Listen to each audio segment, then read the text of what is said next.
But he always can get out because it's mine is free. Word up.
Hello, everyone. So if you want to get seated, which you already all are. Hello and welcome to Future City Builders Urban Action Pitch-Off. My name is Tua Haitonen. I'm Nicholas Agarwal. We are the City Leads for Toronto and your MCs for the night. That is very loud. We want to welcome you to this evening where our teams have the opportunity to showcase their ideas for better housing in Toronto. As a matter of housekeeping, we will mention that the washrooms are just right behind us, as well as one accessible washroom in that same area. Garbage and recycling can be found on the sides of the room. Finally, we are here to celebrate and have a good time, so we encourage you to clap, cheer, or jump out of your seat in excitement when you hear about our ideas. And so if you're sitting in the back and feeling a little lonely, there's a lot of room in the front, so feel free to grab a seat, meet your neighbor, and get comfortable. This is a really exciting night for us, not only for those presenting our projects, but also for everyone in the room. We have an incredible group of people gathered here today who represent a diversity of lived experiences and industries, but who all call Toronto their home. We're fortunate to be here tonight, and we'd like to take this moment to acknowledge that this event is, and the whole Theory Lab has been taken on the traditional sovereign territory of many Indigenous nations. The area known as Takaranto has been under the care of the Anishinaabe, Haudenosaunee, and Huron-Wendat, and many other nations, recorded and unrecorded. It is still home to many Indigenous people from across Turtle Island. We acknowledge the current treaty holders, the Mississaugas of the New Credit First Nation. This territory is also subject to the Dish with One Spoon Wampum Belt Covenant Agreement, an agreement between the Anishinaabe, Haudenosaunee, that binds them to peacefully share and care for the Great Lakes region. The absence of the knife within this treaty describes the need to maintain peace for the benefit of all. As settlers, we come to this land by Treaty 13, also known as the Toronto Purchase, between the Crown and the Mississaugas. This is a reminder that that we are all treaty people and we seek to uphold the Two-Row Wampum Belt Covenant Agreement. As city builders, we also acknowledge that this land was never vacant, nor are we building on a blank slate removed from relation. And actually, as part of this program, we were grateful to have Jessie Thistle with us on our second lab, who told us about how the colonialism of these lands and the current issues facing Indigenous communities and all communities, specifically around homelessness, are interrelated, and we're grateful for his time and knowledge. We come together tonight to celebrate the ambitious work of 35 young Torontonians who have spent the past 8 weeks as part of the Future City Builders program. Our program has focused on building housing resiliency in Toronto. We've gone from strangers meeting at Red Academy to friends and group members working for a better city. Future City Builders is a national program running in 5 different cities across Canada designed to engage youth to make resilient cities and to develop work-ready skills. Future City Builders is presented in partnership with Youthful Cities and Evergreen and championed by RBC Future Launch. The Future City Builders program is an initiative of Future Cities Canada, a national collaborative platform accelerating innovation to transform cities. We would like to thank the many sponsors and individuals right here in Toronto that made Future City Builders come to life, starting here at the Daniels Faculty of Architecture, Landscape and Design at the University of Toronto, who partnered with us for this wonderful space tonight. For those who are interested in this beautiful space, the venue is open actually this Saturday for doors open, and so please you're welcome to come and visit then. We would like to thank all of our partners that have provided support for our events. You will hear more about them later, but special thanks to Regent Park Collective who provided food tonight.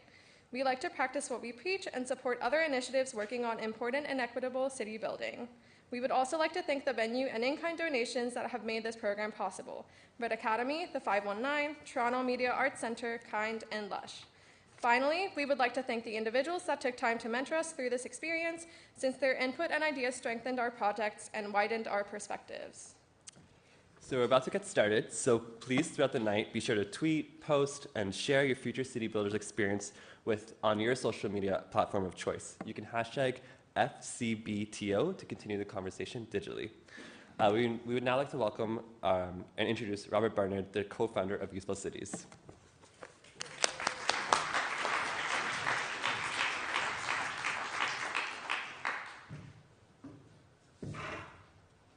Great to be here. After 4 cities, now 5 cities, it is amazing to be here. For those who haven't been part of this and haven't been in one of the teams, you can just see the energy starting to build in the room. Both Nicholas and Tu have done a fantastic job, and I think that's one of the things that we're excited about Youthful Cities, which in some ways in its name is what we do. We want to make cities more youthful places. And one of the things we started doing, and we talked to the members of this lab over the course of their 5 sessions with us, we started talking about, what are the kind of internal assets that all youth carry that make them amazing employees. Part of the program is not only creating great projects for the City of Toronto and housing, but it's also to continue to build their skills to make them amazing employees in the current and future workforce. At Youthful Cities, we always kind of looked at that word youthful. What does it mean? There's a lot of negativity around youth in this city and in this country and often around the world. But somehow the word youthful is a very positive thing. And we talked to about 30,000 youth around the world, and we asked them to define youthful. And as I say that word, hopefully some of you are starting to think about, what does youthful mean? What are the characteristics? What are the adjectives you use to describe youthful? What are the things that youth really bring every city around the world and make them an asset, not a liability? And here are the 6 adjectives. Youthful is all about connectedness. It's about openness. It's about being inventive, playful, curious, and dynamic. That's what makes youth amazing. And those are inbred kind of qualities in youth. And that's what makes them fantastic citizens in every city that we work in. It's something that we're passionate about. You're going to see the lab, which is one of the programs that we run at Youthful Cities. We also do an index ranking cities, not only in Canada, but around the world in a number of areas. And we run summits. But one of the things that we injected into this program was to do surveys. We actually do surveys with youth around the world, which led to this. But we also, in these labs, we get the youth who are participating to go out and and send out a survey to try to capture the voice of youth on a particular issue. And today's issue is all about housing. And housing is important in every city, and housing is important in Toronto. And it's something that we see all the time, is that not only do youth need cities, but cities more and more need youth. And if we can't provide housing for them, they really will, they will have to find other alternatives. I can tell you for all the other work that we're doing at Youthful Cities, there's a lot of other alternative cities they could move to. So we don't want that to happen in Toronto. So let's give you a quick sense, and some of the teams are going to bring these stats up, but I thought the team did such a great job of surveying more than 500 youth in Toronto, 15 to 29 years old, who were asked a series of about 15 questions all about housing in Toronto, which, as far as we can tell, is the first time we'd ever seen a survey of youth about housing in Toronto, which is maybe sad, but at least we've got some results now for you. So here's a very quick shot of the top insights that came out of that particular survey. Some of them a little bit shocking. 48% of income of youth goes towards paying for housing. 48%. Some of the barriers they brought up, 95% said cost is their biggest barrier. 60% said the quality of housing is barrier, and 55%, more than half, said just surely that there's not enough places to rent in this city that they can afford. So those are the top 3 barriers, and you'll be hearing a little bit about that tonight. What about owning a home? 30% said they're never going to do it. Not because they don't want to, because we asked that question. Only 3% said they didn't want to ever own a home. 30% just feel like they're never going to be able to. Another 30% said that it's going to take them at least 10 years to own a home. And of that group, who are now almost 30, some of them, only 4% do own a home in Toronto from our survey. And what about the politician care rating? As far as, do politicians really care about affordable housing for youth in this city? The answer is they gave them a 2 out of 10. So there's lots of work to do, and that's one of the things that we want to continue to reinforce at Youthful Cities, is to bring the voice of youth forward, to bring the ideas of youth forward. And that's why we've been excited to be part of this Future City Builders program with Evergreen. So I'm just going to bring up Pamela Wilson from Evergreen, who's going to tell us a little bit more about the work that they're doing.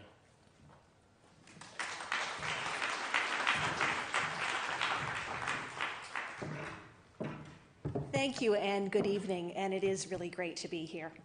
My name is Pamela Wilson, and I am a Senior Manager of Corporate Partnerships at Evergreen, and I have had the pleasure of working with Robert and Christina from Youthful Cities right from the early beginnings of this program on the development and the implementation.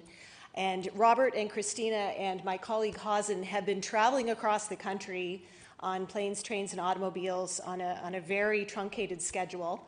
And just having a wonderful time meeting all of you and talking about your ideas and about how we're going to build future cities together. So I just want to take a moment to thank you all for your efforts, and maybe an opportunity for you to thank them. So thank you, Robert, Hazen, and Christina.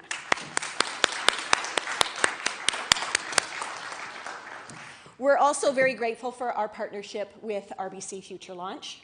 And we have some members from RBC in the audience tonight, so thank you very much for joining us. I'm going to try to tell you about Evergreen in a very short period of time, which is not an easy feat. If I can get my slides to move. Voila. So Evergreen is a nonprofit organization, and our dedication and our mandate is really to make cities flourish. We want to build wonderful future cities. And by flourishing, we mean cities that are low carbon, inclusive to all, meaning that you can actually afford housing in that city, sustainable at their core, cities that are livable, green, and prosperous for everyone. We've been working on this mandate since 1991, and we've been facilitating change. And we've been doing this by collaborating, convening people together like this, and by putting some of our ideas into action. Upon graduation from university, our CEO, his name is Jeff Cape, got together with a group of friends and said, what are we going to do? So they put their entrepreneurial spirit and their heads together, and they said, we're going to form Evergreen. And Evergreen is going to green cities across Canada. And they started doing this by planting trees. And they planted a lot of trees over those early years and developed ideas and learned and met people and brought together networks and said, there's more we can do. So it was started by youth, and it was inspired by those early ideas. And today, at any one time, Evergreen can have 100 to 150 different projects going on across Canada. I've tried to summarize this into 4 bodies of work. Placemaking, and that's a term, some jargon that's going around. What we mean by placemaking is trying to take underutilized areas and turn them into something that is open, diverse, and usable. And the Evergreen Brickworks site is definitely a great example of this, which has been formed from a deteriorating brick factory. We do projects across the country, like Project Green Block in Vancouver, that basically works on underserved neighborhoods and brings communities together to get ideas to try to inspire those neighborhoods. This winter, we did a brand new program called our Rink Socials, and we animated 4 parks in the city of Toronto, brought families together. Many of them were new Canadians that had never skated before, and introduced them to winter in Canada. Urban ecology, which still maintains a strong pillar of Evergreen's work with our school ground greening program. For over 17 years, we've been working on building outdoor learning spaces in schools across Canada and trying to help the educators learn how to use them. So there's been a component of education for the teachers following that as well. We've got a number of community gardens on site throughout the city, a very large one at Woodbine Racetrack, which serves the Rexdale community. And as well, we're working on a huge project with the City of Toronto on the Don River Valley Park to try to make that more accessible. And there's a very large art program, which is really exciting, that's going on in that space. Leadership development. You are our example of leadership development here, which starts at a very young age at Evergreen. We have a number of different camps, nature nuts on the weekends, visiting school programs to provide a full day of urban ecology program on site. And then we're now moving into trying to support you through your years of development post-university. How many people have actually been to Evergreen Brickworks? Wonderful. So many of you have already shopped at the farmers market, maybe hiked along the trails, taken a bike ride. Know that we have lots of great summer festivals going on. Please join us for Summer Wednesdays, which is lots of fun. And this is really a vibrant hub. It is a showcase for urban design and for sustainable cities of our future. We are hosting a very large Future Cities Conference. It's a summit in November on the 7th to 9th at Evergreen Brickworks, bringing together thought leaders from different industries to talk about some of these challenging problems that you've been addressing. And welcome you to join us. I know that some of the team members got to join us early on last year when we started this program. And last, the big body of work of which this is a component of is Future Cities Canada. And as our hosts mentioned earlier, this is a collaborative platform that Evergreen has been leading with 5 founding members to accelerate urban innovations to transform cities for the benefit of all. Again, to create cities that are more livable, green, and prosperous. Similar to what we're doing here this evening. We're looking at the difficult issue of housing and trying to put our heads together to make some suggestions, some new innovative ideas to solve this problem moving forward. Convening groups of people to learn from each other. And I think we're going to need some more youthful thinking to address the needs of our future cities. So we're very happy that you're here, that you're involved. I'm excited to hear your ideas, so we're going to get started. Is Eman here? Wonderful. I'd like to have the pleasure of, before we get started with your presentations, of introducing you to Amana Khan, who is a client advisor and future launch ambassador from RBC. And she's going to tell you a little bit more about the work RBC is doing to empower Canadian youth for the future of work. Thank you.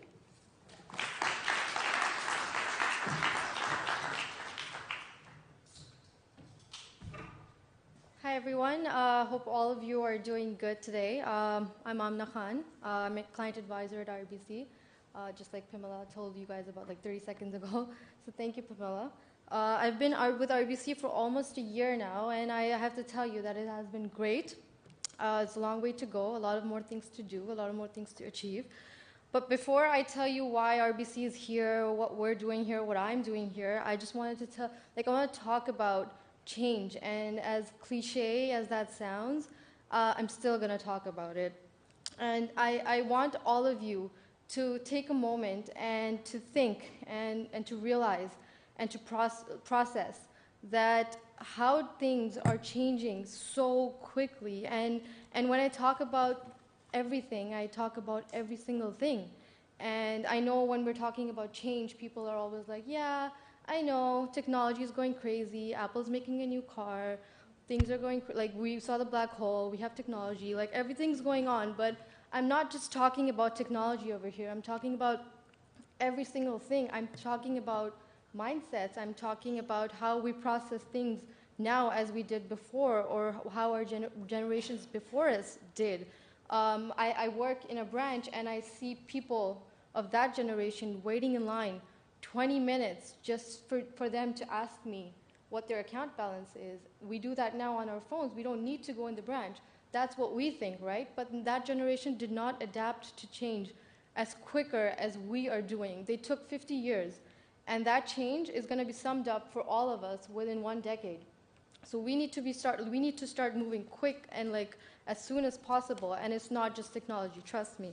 And so what I'm telling you is that we need to talk about jobs. And that's where RBC Future Launch comes in between. And you might think that somewhere you prepared for a job, your first job probably, and you thought that now I know the hang of it, I know my resume, I know what to say in the interview, 5 strengths, 5 weaknesses, but there's a high chance that when you go for the second job or when you go for the second interview, it's not going to be the same as it is, and we're here to help you with that.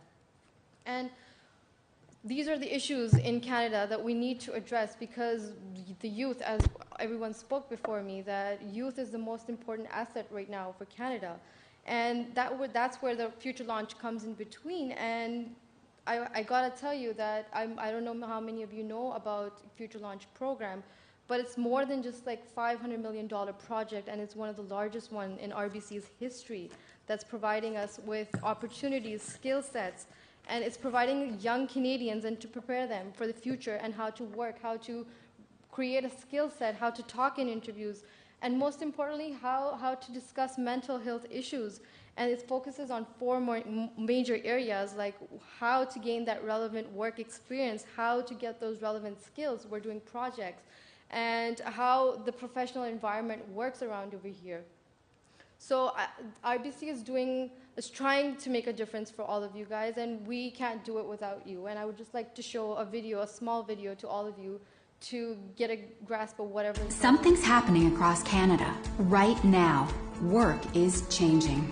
Around half the jobs we know today will soon be either drastically different or won't exist at all. That's why RBC created Future Launch, our commitment to improving access to programs, tools, and resources that empower Canadian youth for the future of work. Because while we can't predict the future, we can be ready for it. By 2020, 33% of all jobs will have different core skill sets, so we'll help young people gain new skills. In today's economy, 85% of all jobs are filled via networking, so we'll give youth opportunities to grow their networks.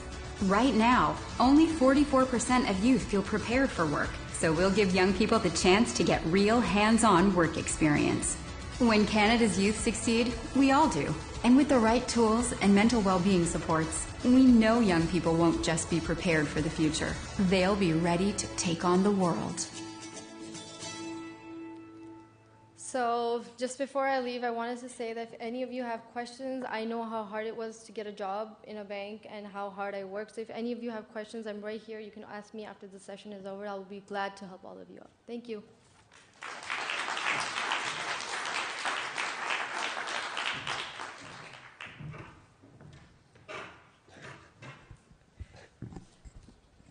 Thanks, Amna, and Pamela, and everyone for speaking.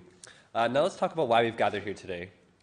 It seems every day a new headline comes out stating the obvious. Housing in Toronto is in crisis. Rents have skyrocketed over the past 20 years, and those who grew up in the city and those who have moved here are having a hard time to remain.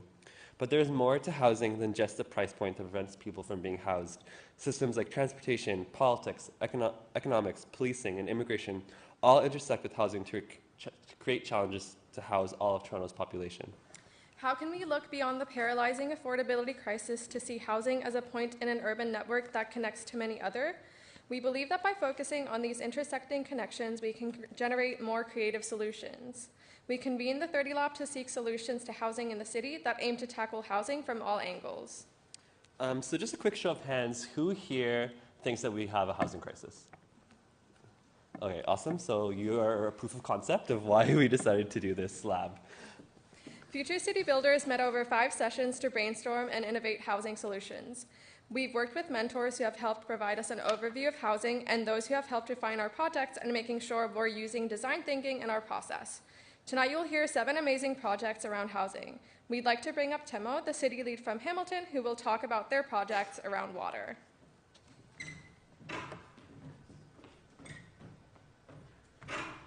Yeah, so we actually kicked off the Future City Builder program back in Hamilton. I was one of the city leads, along with Sophie, who was unable to come tonight. And we actually focused on water. We chose it because it's one of the Earth's most precious natural resource. And also the city of Hamilton is known for the city of waterfalls. So we chose that to roll out 5 unique water concepts. So on our final pitch night, we had the Mayor of Hamilton and different environmental groups that also came out to support. And we also had a small exhibition space for them as well, for community members to go and learn more about what's happening in their community in terms of water resiliency. And the winning team was actually Rain Haven, and their target and their goal is to launch over 10,000 rain gardens across Hamilton by 2030.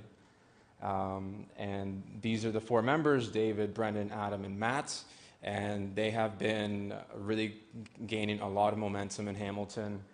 They've already been hosted on Cable 14, where we had the privilege of doing a small segment, and also with different organizations ranging from Green Venture to Green Communities, Lush, and Burlington Green. And the intention here is to really just show that these ideas aren't just ideas, but these ideas can actually become something meaningful for communities and make an impact. And it's really exciting to see their growth, and hopefully you guys can keep up with their progress. And I wish the Toronto cohort best of luck, and that you guys can make these ideas into reality in the coming months. And it's just a matter of dedicating your time and attention and fueling that passion that cities need, some youthful rejuvenation. And thank you, and hopefully you guys enjoy the night.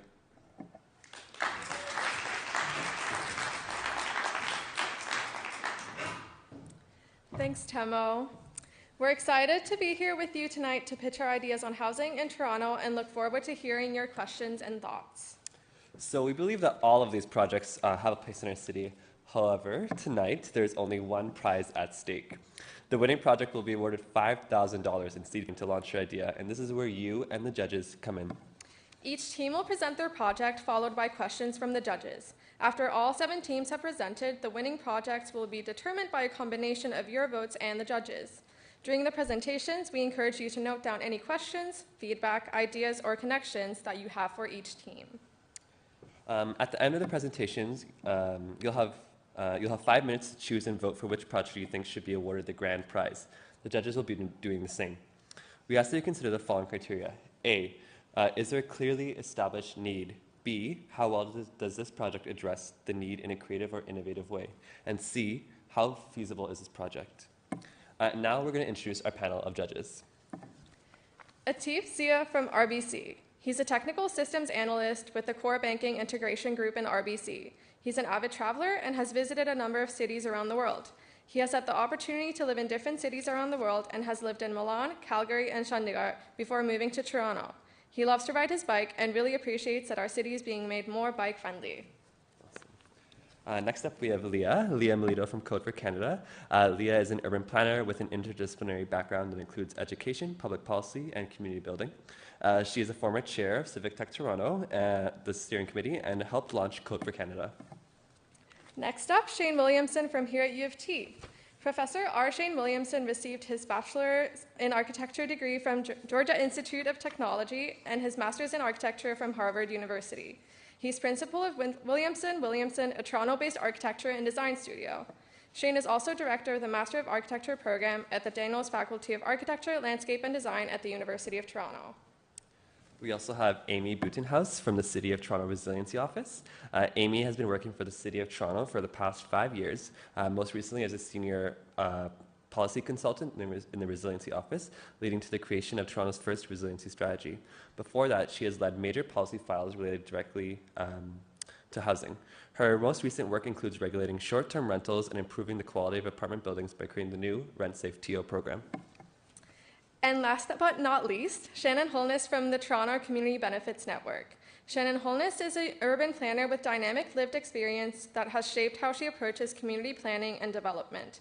As a collaborative and teachable city builder committed to improving citywide development processes, Shannon aspires towards the consistent expression of a meaningful and intersectional approach to planning communities through building partnerships with diverse stakeholders with a goal of achieving improved social equity.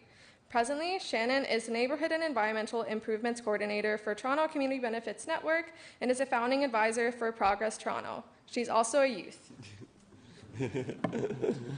Woo!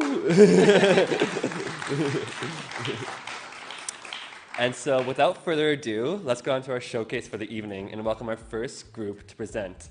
Please put your hands together for Rent Lab.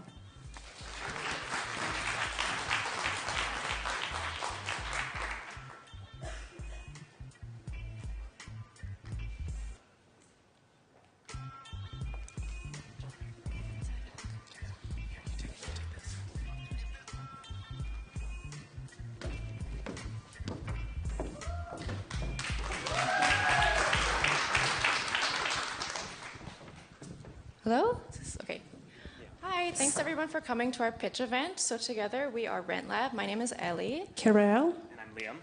And we'd like to start off with a question. So how many people here have gone through the experience of finding an apartment in Toronto? Yes, most people. And how many of you would say this was a fun experience? Exactly, right? Okay, so all of us here have, we had that shared experience. We're all from somewhere else. We're not from Toronto. So coming here to the city, we had to go through the process of finding an apartment and being unfamiliar with Toronto, we found it quite difficult to figure out where to start. We didn't know what the neighborhoods were like. We found it quite unaffordable. And this was an issue that we saw reflected in the survey that Robert mentioned earlier. In that survey, 26% of the young people said that they have no knowledge of the housing system, while 70% said that they don't understand their rights as renters. So we wanted to create a solution that we wish we had had during our rental process, and that solution is what we are calling Rent Lab. So Rent Lab is a digital resource that is intended to guide people's rental process up until the stage of finding like a physical space. So this is intended as a one-stop shop, intended to cover neighborhoods, rental rights, and this is comprised of 3 different components.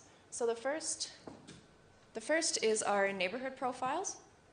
So this was something that we wish we had had because not being from Toronto, we didn't know anything about, we didn't know what Trinity Bellwoods was, we didn't know what the Junction was. So this is intended to provide insider knowledge about life in a neighborhood that you can't find through a Google search. So the way this will work is going to be through written or video testimonials from local residents who will provide their opinions, likes, and dislikes about life in that neighborhood. Second will be star ratings. We'll be asking residents to provide ratings out of 5 for certain qualitative aspects such as access to groceries, restaurants, transit, green space, as a way to kind of quantify these qualitative aspects. And then the final thing will be provide some statistics, so it'll show about the average rental price and the number of renters, just to give people an idea of how renter-friendly this area is. So we also want to help new renters know their rights and help them find resources that may be hard to access or understand. So we know that this information already exists out there, but we aim to be more like a translator and a community support for advice and emotional supports. And ideally, our resources would be in many languages. And it's really important for us that there's a human component to this. So it's not just information on a page. We want to facilitate either meetups in person or through a chat box type thing, just so that there's a person on the other end that understands the struggles, is a peer who has gone through the same things, and can help guide someone through the process, provide emotional support if need be.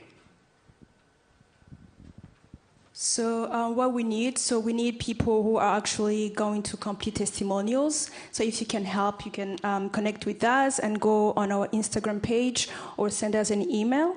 Also, we need to connect with people who have experience and who are actually involved in their communities. They will be helping new renters. We also need a web developer because we have a digital tool, so we need that. And lastly, we need translators because we want our resources to help people who do not speak or understand English. All right, so our launch plan begins by reaching out to our friend groups and our FCB teammates to start collecting neighborhood testimonials so that we can develop a profile and begin to understand the problems so that we can properly design a process to begin to deal with them. Oh, whoops, sorry. Next involves reaching out to community organizations to partner with us. This is so that we can tap into reserves of people that are already involved in the community, so that we can grow our network of people that are willing to help new renters, and we can tailor our approach in a more local sense that then can be grown across neighborhoods to encompass the entire city. Next is our team building stage. This involves bringing on web designers and translators with people with various backgrounds to ensure that our tool is as accessible as possible. And the last is our ongoing phase, includes our launch, in which we continue to expand our tool, increasing interactivity so that it can feed itself, and begin fostering relations between current residents and future renters. Thank you.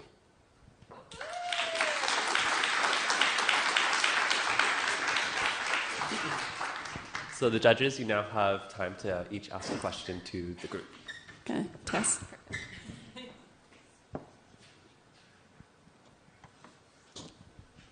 Hi, thank you. The question that I have for you is, it's very easy for me to imagine why the people who are looking for housing will use your app. Can you tell me a bit about what you think would motivate or incentivize the people who are giving testimonials to use it? So testimonials, it might have to begin with us being a little bit more aggressive and just reaching out to people and say, hey, provide us with this. Ultimately, I think we want to maybe put the emphasis on the star rating so that it makes it easier for people to input this information, but it's something that we're still in the process of thinking out. Getting people involved is always a struggle. So. We were also hoping to reach out to community organizations, so like business or BIAs or NIAs, so people who are already actively involved and engaged in community involvement, so that they would have this interest already and they would be hopefully willing to help us out. For your information about different neighborhoods and the price of rent and that kind of stuff, do you have a sense of what data or what sources you'd be using to develop your website? Yeah, so to start it off, I found on the City of Toronto website there was some census data that was collected into neighborhood profiles, something like that, neighborhood profiles. So the City of Toronto already kind of made this data for us. So I went through all 140 neighborhoods, and they already compiled the average rent and the number of renters. But this was from 3 years ago, so it is a little dated. So for now, that's what we're using. But I'll be looking more into more up-to-date sources. And as far as information that can be found on the census, that's all great, and we just want to make that as accessible as possible. But ultimately, we're looking for more of the qualitative information from people that actually live in the place. And this will be subjective, of course, but when you're looking for a new place, you kind of want to know the quality versus like just how much it costs and all that. You want to know, like, what's it like living there? Is there green space? Why do you like it, and why do you stay? Thank you for your presentation. My question is on the folks who you're hoping to engage with this app. You mentioned that like it wasn't as easy as going on Google to find a space, and I think that might be people's go-to. So what would your outreach strategy look like?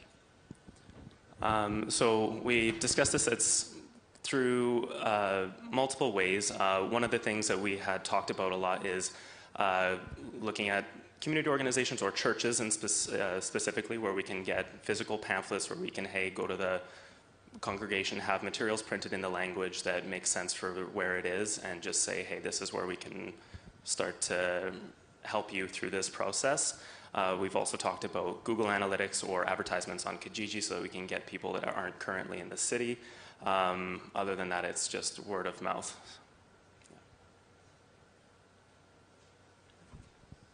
Do you imagine this platform being linked to the availability of rental units?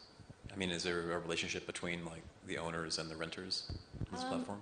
I don't think we were intending to cover that just because there's already so many resources that are out there. We just found that there was a lack of information about all the steps leading up to, like, say, going on Kijiji.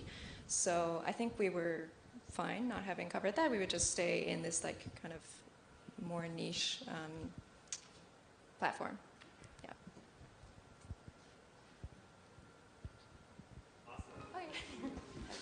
Thank you.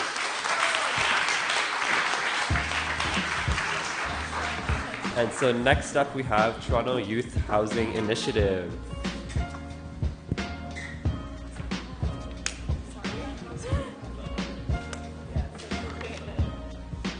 Are we using?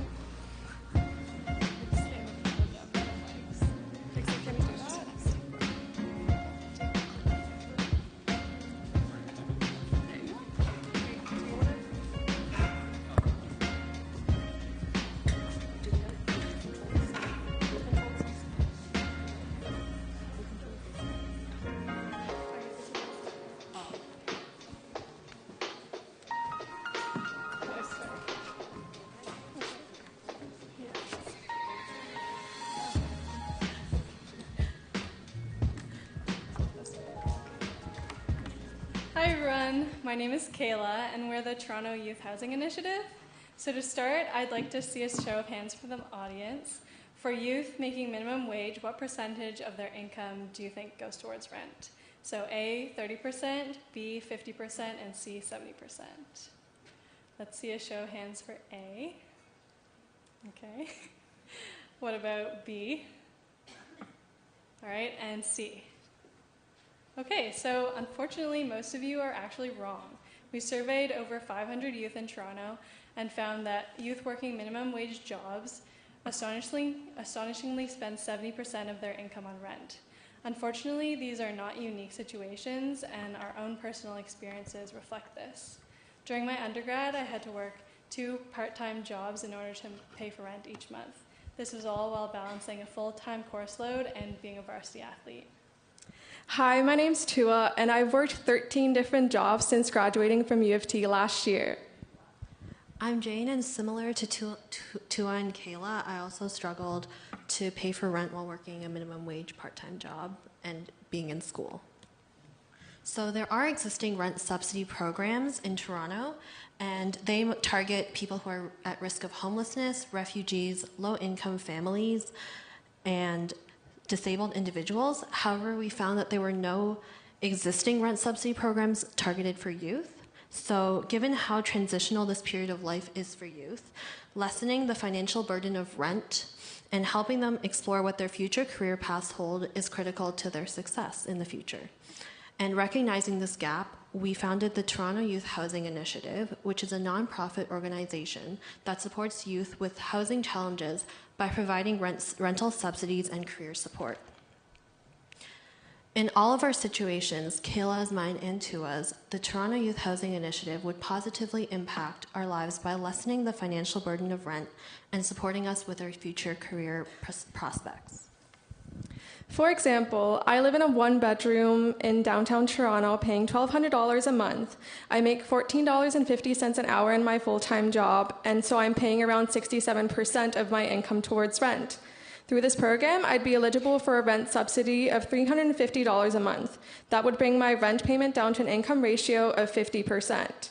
While I'm receiving these rent subsidies, the Toronto Youth Housing Initiative would provide me with career development opportunities, such as job shadowing and internships in partner local organizations. This would help me gain experience in order to secure a stable, higher-paying job in the future. Once I secure that stable job, within 6 months, I would start paying back 2.5% of my yearly income till the subsidy is paid off. With the $5,000 we're hoping to win, we will first reach out to financial advisors, career coaches, and community partners to help develop and improve our current strategy. From there, we will run a 12-month pilot project where we will subsidize rent for 2 youth and provide them with career support in their fields.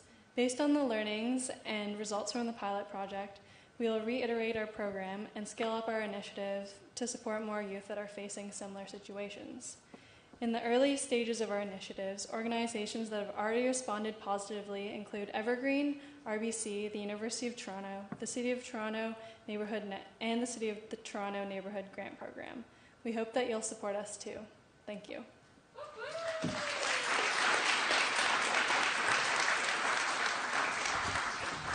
So judges, feel free to start asking some questions.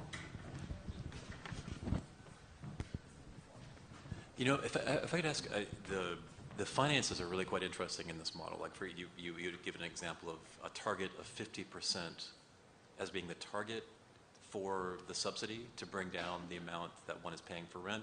So the first question, is that ultimately the target, the ideal? I mean, it's still a lot of money, right, of the percentage of salary, but to get it down to 50%. And then this idea of moving toward 2.5% payment, I mean, have you had the opportunity, there are 6 of you on the stage now, to like map this out financially? Like, I know it's a very modest to begin with, but like what this would look like if it were deployed at a considerable scale? Like, you know, I mean, like ultimately, how big could this become? You know, I mean, I know you want it as big as possible, but like how many people would be potentially impacted like today to get their rent down to 50% of their income that are categorized as youth? I guess is where I'm going. Yeah, no worries. So basically, I mean, it's sort of hard to answer the question just because it really depends on how much capital we have. Of course, yes. Of course, right? So if we won $5,000, we can only pilot it for about 2 individuals. That's what we proposed for. Just because we know that if we like subsidize 2 youth, it's about paying about, if we do 6 months for both youth, that's about $3,000 altogether. Plus the 2.5% interest rates would be about $75 per year. So it is feasible to a degree. So it really can be scalable depending on how much revenue we get from that and how much support we get from different grants and loan programs that or pitch competitions that we get involved with. So I hope that kind of answers your question about that. It does. Our time is short. I do have a lot more to ask, but I'm not going to expand upon that. But what incentives would the organization subsidizing will have for this? Like, why would they subsidize? Okay. Yeah, so I think one of the incentives, I mean, that's definitely something we need to pan out more, but I think like the incentive would be that if they subsidize, they support us, they could probably get a percentage out of that whole program. And definitely we need to pan out the math more. And so we said that we would seek out like financial advisors to figure out all the little nitty-gritties of the numbers. But I think that's a pretty good incentive for them to support the program.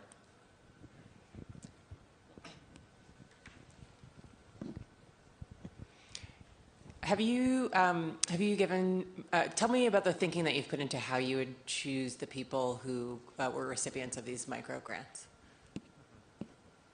Or, sorry, I shouldn't call them micro grants, but these grants. Well, we did a lot of math where only one of the people in this group is actually good at math. So it was kind of a struggle, and we're still working on it. So basically, we have like a very basic calculation as of now where we were hoping to support those who are paying 50% or more of their income towards rent. And yeah, there's a lot of work to be done. 2 weeks only gave us that much time. But I think an important part of our program is the fact that it's career mentorship. So I think your questions really haven't addressed that. We think that's a really important part of our initiative and would want to highlight that further.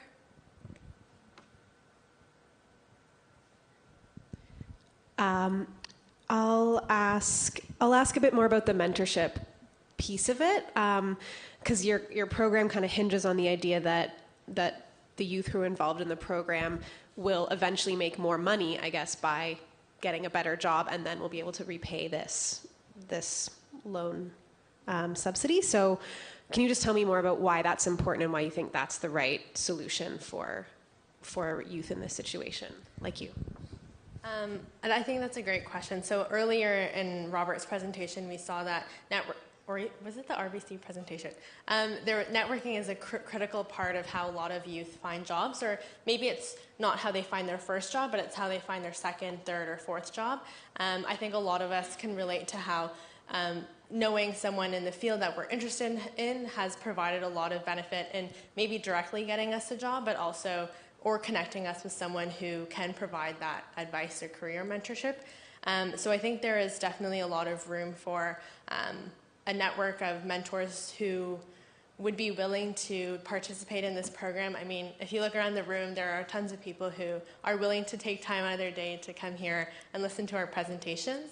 I guess one other note to add is that a similar model has been implemented in a couple schools in the States, but more focused on subsidizing their tuition fees. So not really going towards housing, but more so about subsidizing their education so that they're able to repay back their tuition once they find like a stable, well-paying job. And so the school obviously has a network of career mentors who will work with them to help them put them in a higher paying job in a field that they desire. So we hopefully use a similar model once we leverage our financing.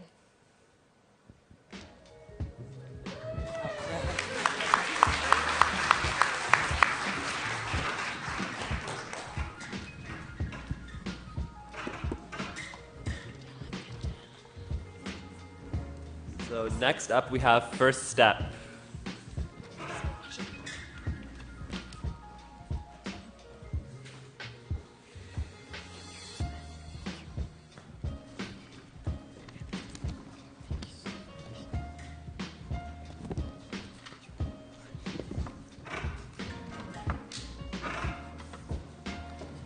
Hi, everyone. To begin, my name is AJ, this is Andrew, and this is Melanie. And we wanted to start with just a personal story. Hello, everyone. My name is Melanie Diaz, and I am part of the 500,000 people that come to Canada with an academic purpose. My biggest challenge when moving was finding a secure place to live. I spent around 3 weeks to find a long-term place to stay. I can speak the challenges that international students face when moving to Toronto. First, international students abroad often don't have accurate information about the prices, location, and conditions of living in Toronto.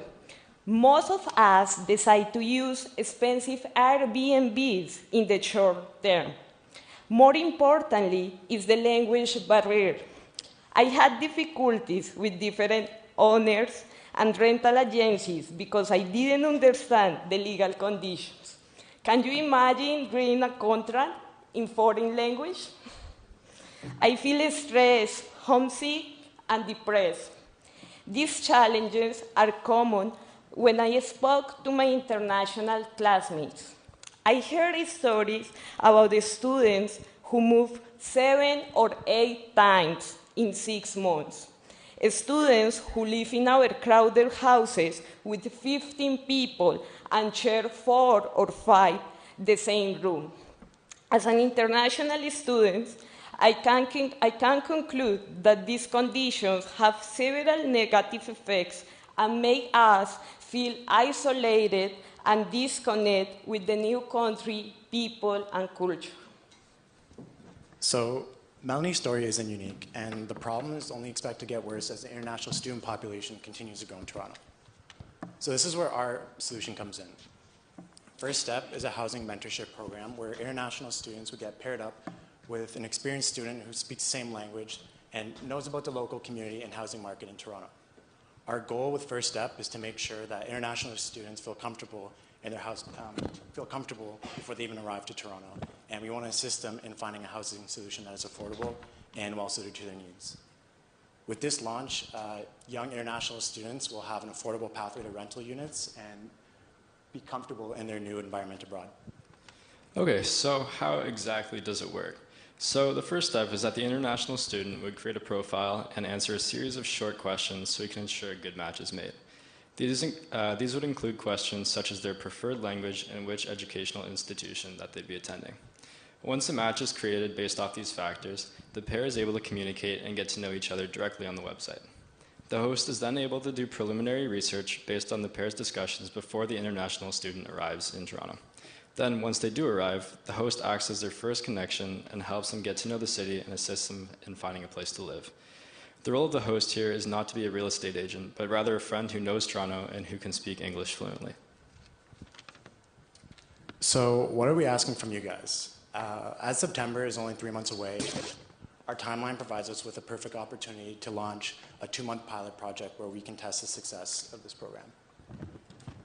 With the help of local partnerships and using our network, we want to recruit a group of 5 to 10 international students and 5 to 10 local hosts to participate in this project.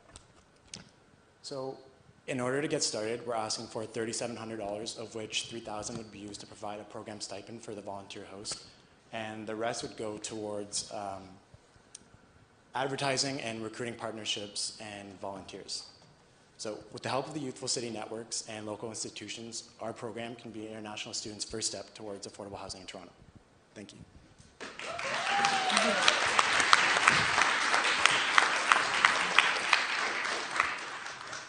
Judges, feel free to take it away.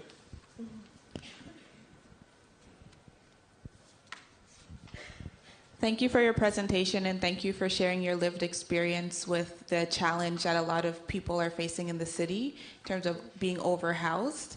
I don't think we talk about that enough. So thank you for sharing the consequences of the housing crisis. The question I have is, do you see yourself partnering with international spaces, like maybe embassies, other universities, and what is your strategy to connect with those spaces? Okay, I am a little nervous because English is not my own language.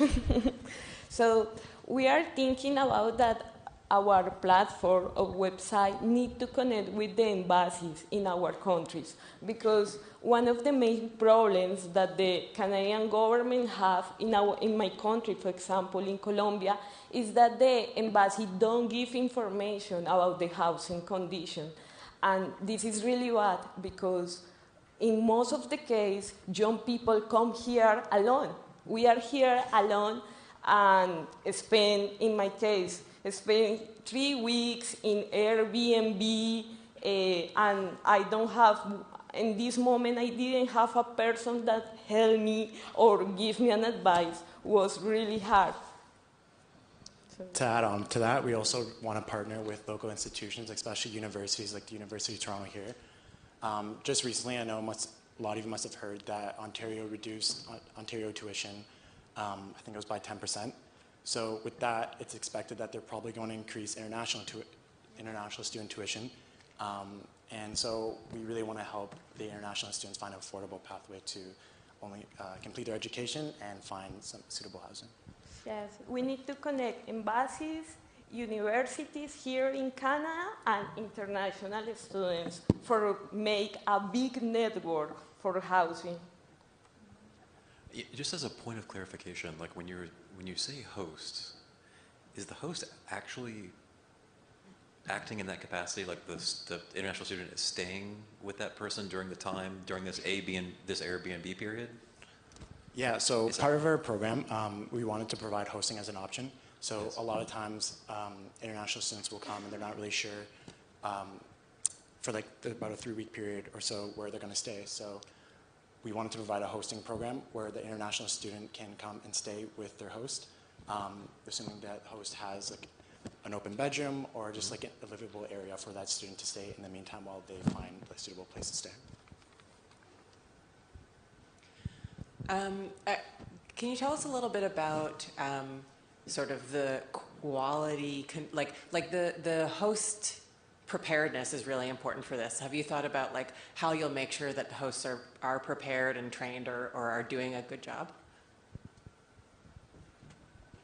So, at the end of the day, it's going to be hard to really ensure that, they're an expert on the city. Kind of the way we'd recruit them would be partially through interview and like a police background check, just as a level of safety too, and kind of peace of mind for those international students. At least there's like one level of security. But there would be like a few short training sessions just to get like a general knowledge. We don't see them as being experts or like real estate agents, or it's more of just a connection, person who speaks the same language, who can help you, who knows the city, and who makes that transition a little bit easier. And also to add on to that, that's where we're hoping our local partnerships can help with providing some coaching. Like we know the YMCA has a youth program there where they help newcomers to Canada and to Toronto especially in making them comfortable in their new environment. So we're hoping to partner with them and have some coaching from them and provide that in our program. Thank you so much.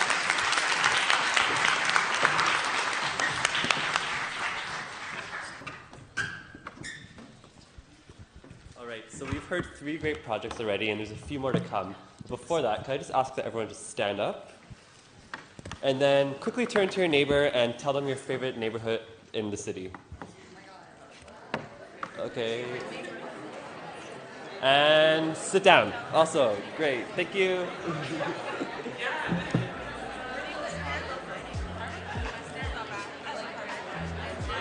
And so you can take a seat now. I think I lost them.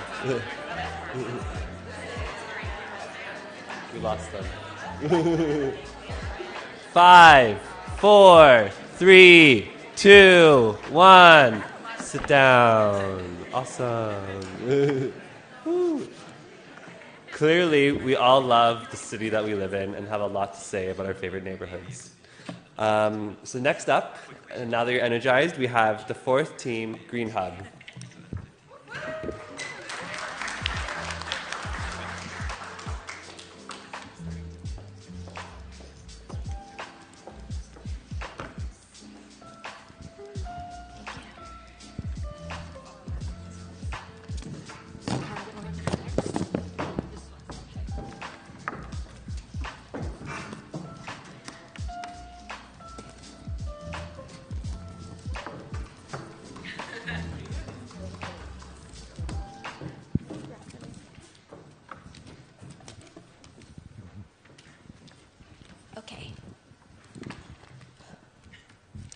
I want you guys to imagine something for me.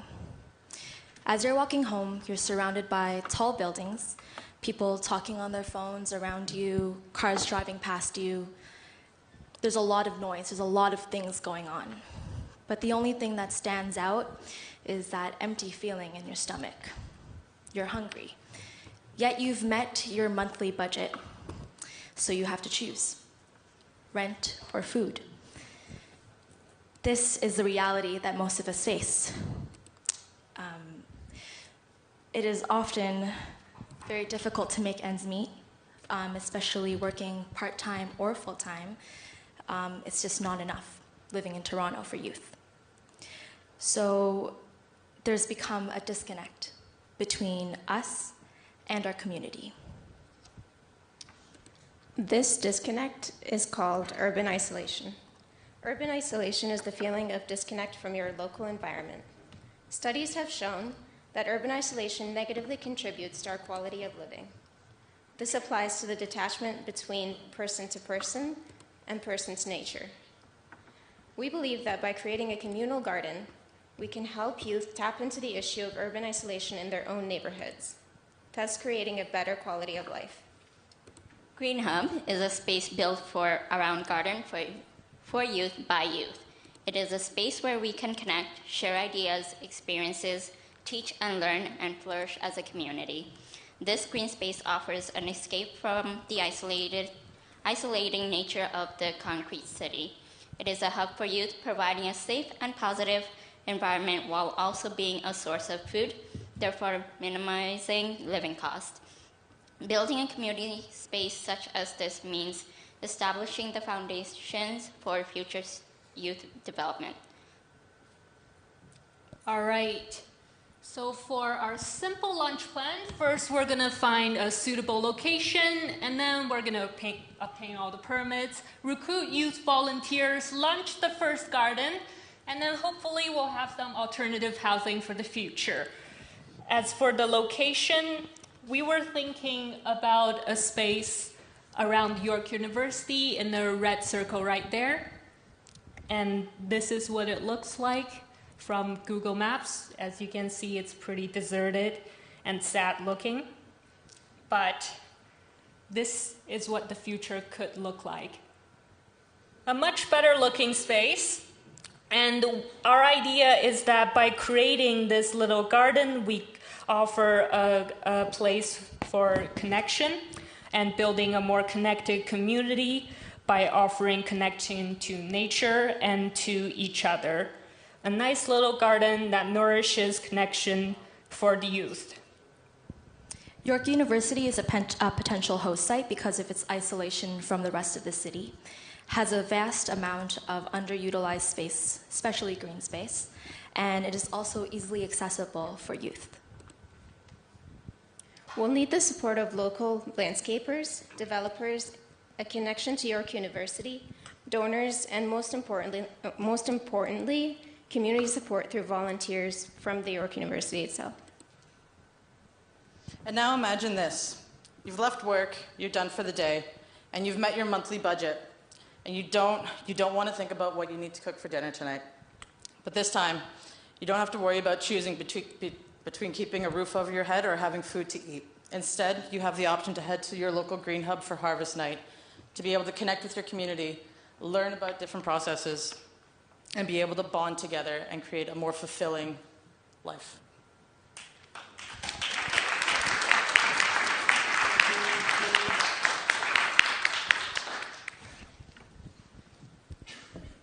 Judges? Hello, thank you so much for your presentation. I love green space and the concept of resiliency and scaling up from that. So I liked, even in your presentation, you mentioned stuff about creating passive housing as another potential opportunity to scale up, and then having like the harvest nights and stuff, so that was really amazing.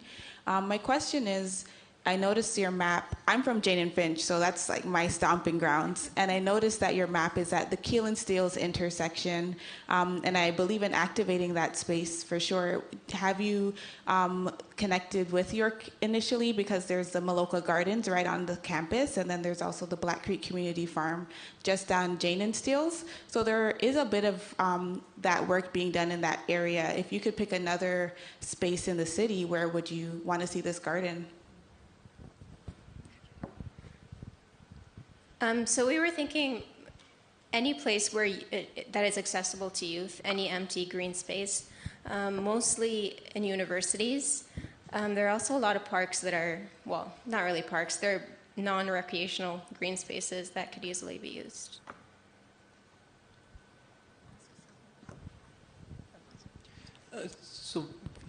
Hello, that was a nice presentation.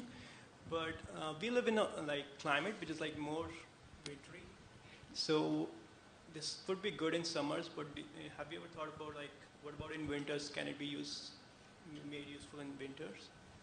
When it comes down to winter, a lot of the things that can be grown in these gardens would be used for canning processes or preserving, so there'd be a little bit of knowledge there. But ideally, after a bit, there would be greenhouses erected. It would just be shortly after.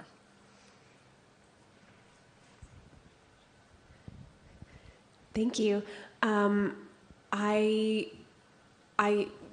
Your slide talked about alternative housing, I think. I just wasn't sure, or I was interested in learning more about the connection between the garden and that kind of future goal that you put on that slide.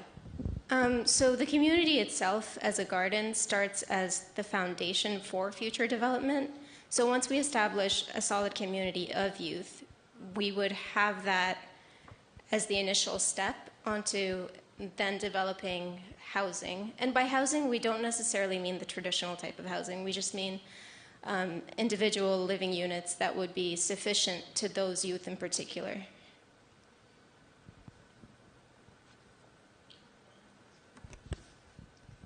So in terms of like the revenue aspect and generating this community garden, and then getting the actual housing, alternative housing up, like what is the correlation between the garden and that activity that you hope to happen in the future? Our idea about because we were thinking like if we want to build anything on a piece of land, we have to get the people living in that area to agree with this kind of development. So by involving the youth living in that area to get them started in building this garden together, later on they will have a connection to that piece of land, and they will be more willing to develop it further to have alternative or passive homes on that piece of land. So our short-term plan for now, if we won the $5,000, is to get the garden starting, and then later on we'll get the permits for housing.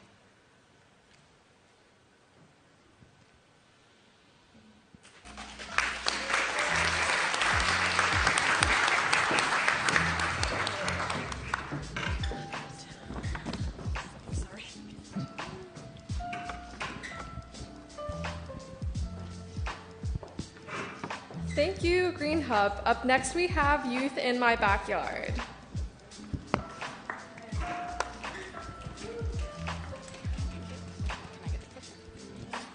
How do I make it work? Okay.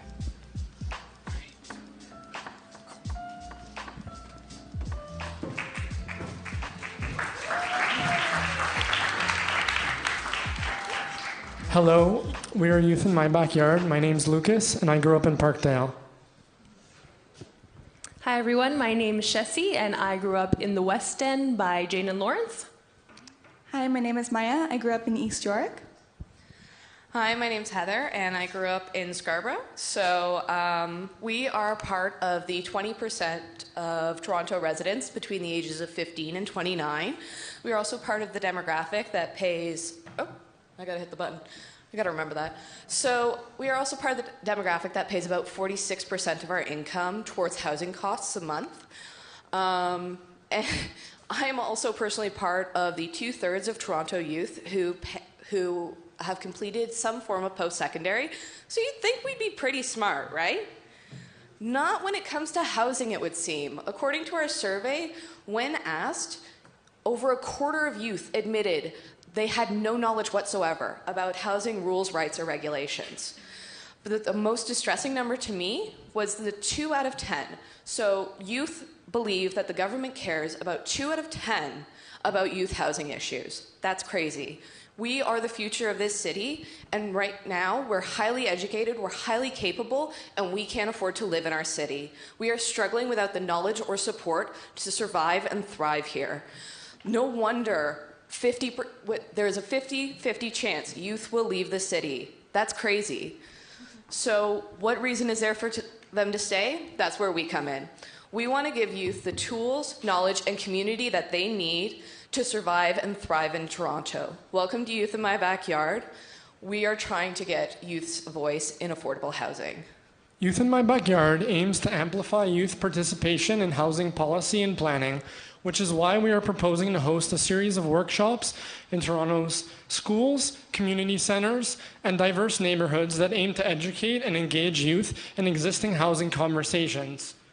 The workshops will introduce youth to community leaders and planning tables, providing information about local housing concerns and ongoing remedial initiatives, with the goal of empowering youth to become active neighborhood participants and facilitating youth housing conversations.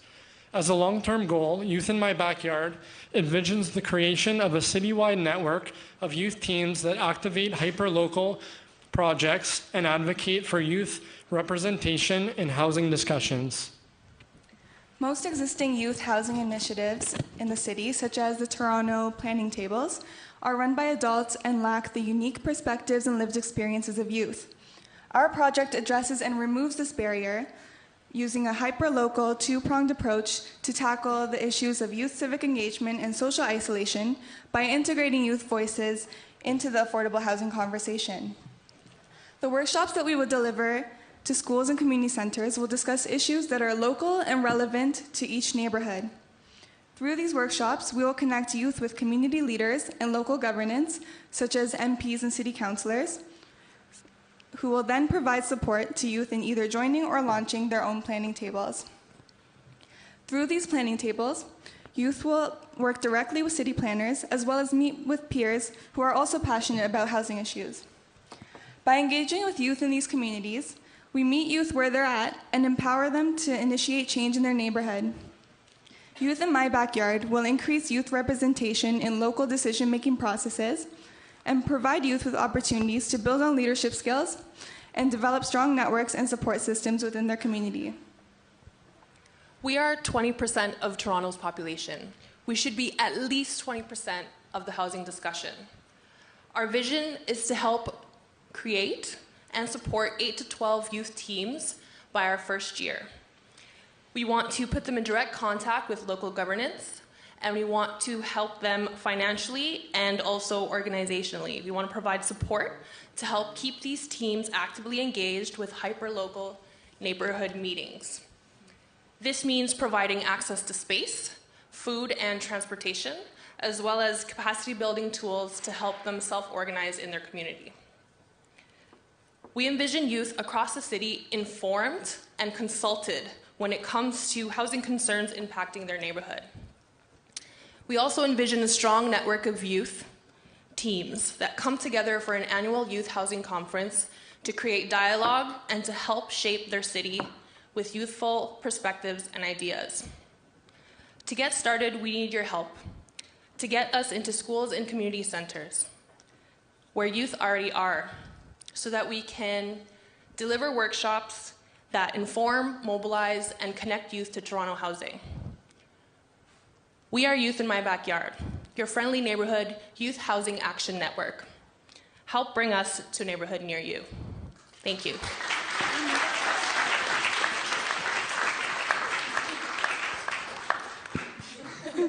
Our mascot, Jay.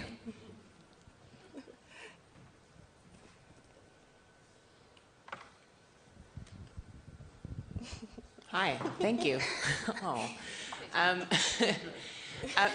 You talked about like the workshops being hyper-local and being driven by local interests and needs. Can you tell us about how you would identify what those topics would be?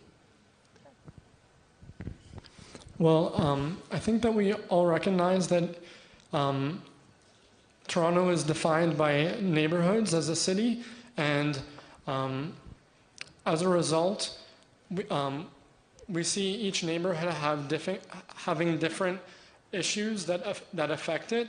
So we would like to put ourselves in contact with people that are doing work around housing, identify what concerns are prevalent in those neighborhoods, and then incorporate youth voices into those concerns and into those dialogues with politicians and community organizations. Part of that also is reaching out to the neighborhood planning tables that already exist and bringing mentors into the workshops so that they have a connection to someone once we leave and they can stay in touch and stay engaged. Yeah, really a question of curiosity. You mentioned that there's a 50% chance, it seems, that youth would remain in the city, and that 20% of the population in Toronto are youth. How does that compare to other Canadian cities? Do you have a grasp of these numbers? So it's okay if you don't. I'm actually just curious if, I mean, a lot of our time is so short, I have a lot of questions, and so this isn't a clarification of your proposal, because it's a leading question, because one could imagine that if another city has comparable numbers, but is more successful at retaining youth, what one might find the reasons behind success that you could tap into. So I will admit that's an amazing question that we have not actually researched. Sure, but that's what we're trying to create incentives by creating a sense of community, which we found from a lot of our surveys results was a large social isolation component.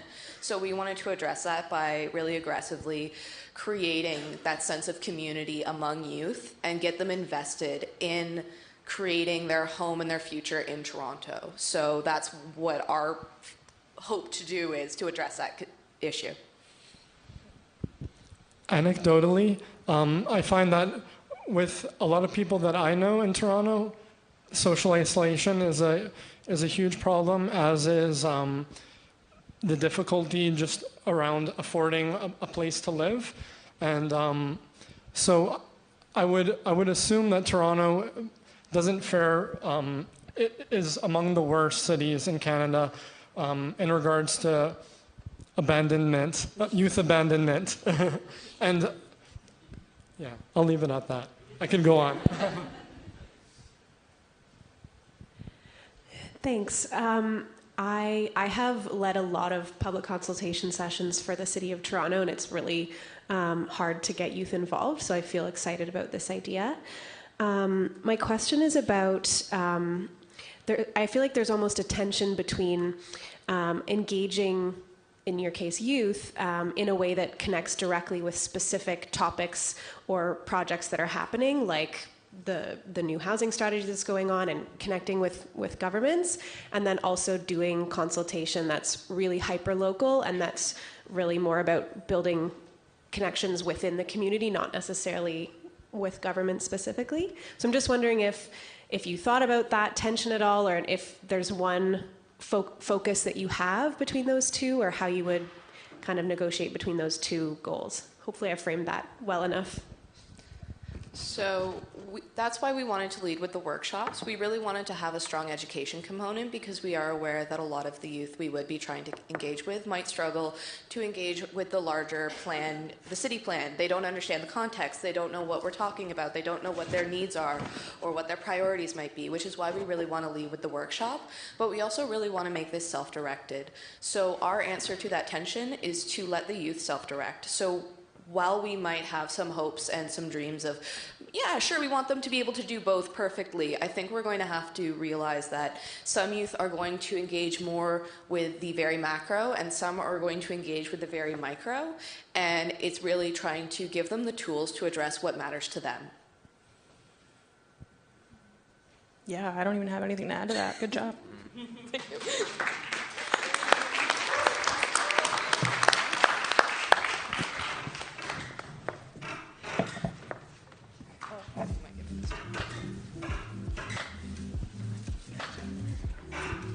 Thank you, Youth in My Backyard. Up next, we have Right Rent.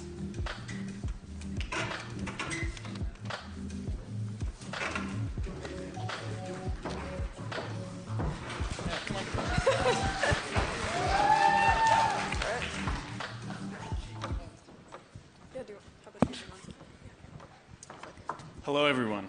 We are Right Rent, and today we'd like to share with you our idea for a new way to approach rental accreditation. But first, I'm going to ask that everyone who is willing and able to please stand up.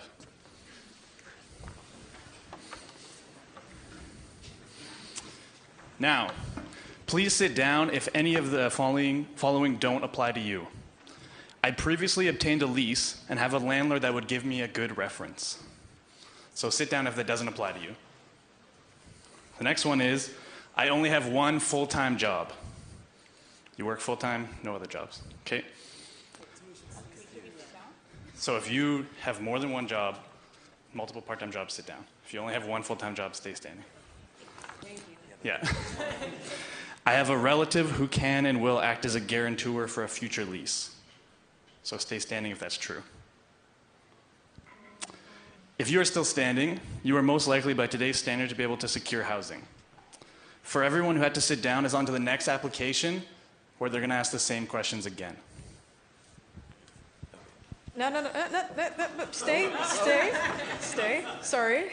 Hope your legs aren't too sore. All right, so now for those of you sitting down, if the following apply to you, stand back up. 1, you have a professor, or I have a professor, employer, coach, or supervisor who would provide me with a glowing reference. And 2, I want to take care of my rental house and really make it a home. Look around. Isn't that nice? So what if how responsible you were was about as important as how much money you made? And what if landlords, on the other hand, could ensure that they got tenants who took care of their property? And what if those two are not mutually exclusive? With right rent, we don't think that has to be a decision. Okay, so in a housing, please sit down. Thank you, please sit down, yeah. Okay, so in a housing market that is predicated by landlords' choices, we really want to work to shift the priorities renters are assessed upon. So we really want to help landlords help themselves. So this includes doing more than finding a tenant who can pay rent, but also finding the best tenant through a verified system. So Right Rent is an alternative way to screen tenants. It offers a platform that not only helps individuals secure housing more easily, but is also designed as a platform to drive social change and improve the relationship between landlords and tenants. So unlike standard rental accreditation systems, this platform really allows social guarantors to highlight the credibility of prospective tenants. So this moves away from defining tenants as merely made up of a credit score or a number, but also highlights that they are responsible renters through our reference system. And with that, this de-emphasis on a credit score or a person as a number will really help to allow the demographics of first-time renters, youth with precarious jobs, multiple jobs, as well as newcomers without that Canadian rental history. It'll really help these demographics secure housing more easily. So this process also works to streamline the hassle of conducting references and background checks, making the rental process easier not only for tenants, but landlords as well. The Right Rent process is simple. First, prospective tenants make a profile with their basic information. Then, individuals from their social networks provide references. All the information uploaded to Right Rent goes into one comprehensive document containing the individual's financial information and references that vouch for the prospective tenant's responsibility.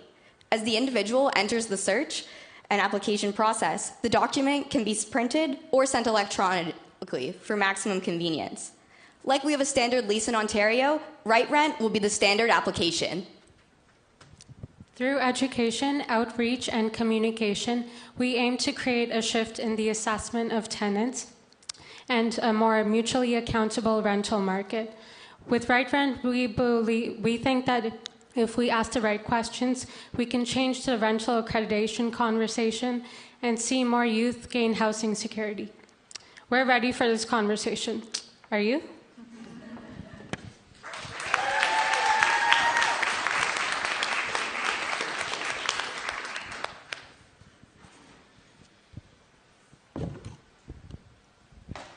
Hi, thank you. Thank you for the nice presentation.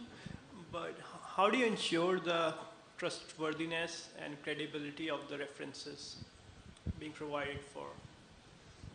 So one thing that we were thinking is, based on the platform, the references would be linked to LinkedIn. So it would basically be a youth that has a reference from a professional or someone in a recognized circle that they're putting their name out there for that person, and there's someone that's putting their name out there in a professional way anyway.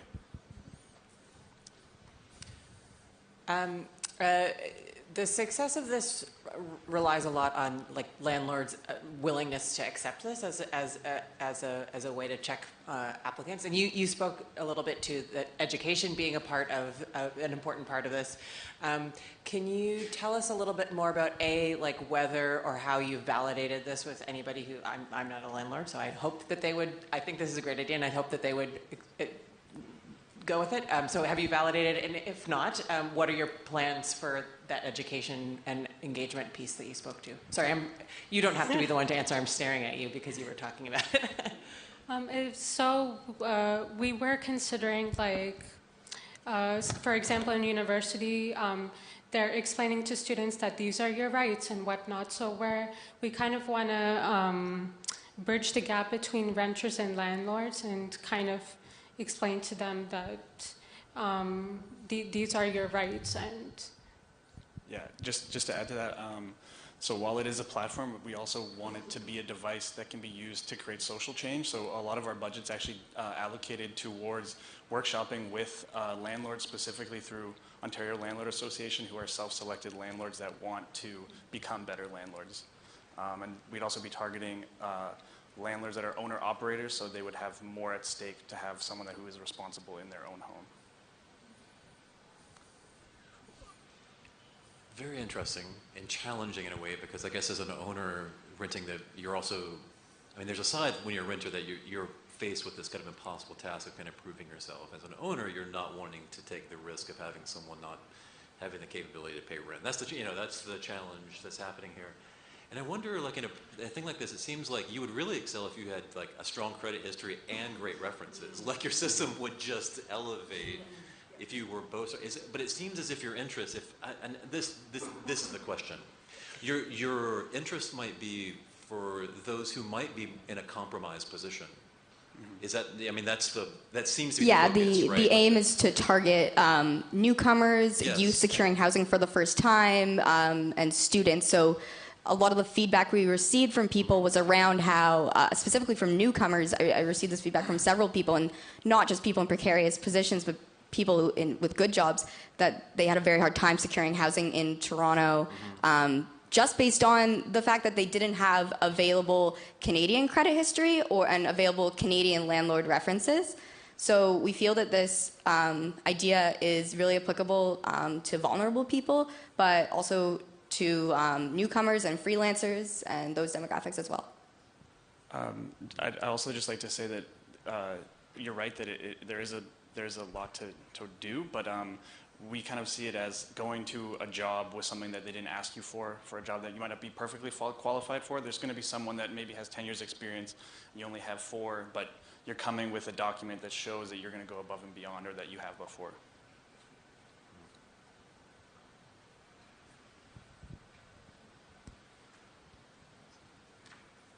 Okay, thank you. Thank you.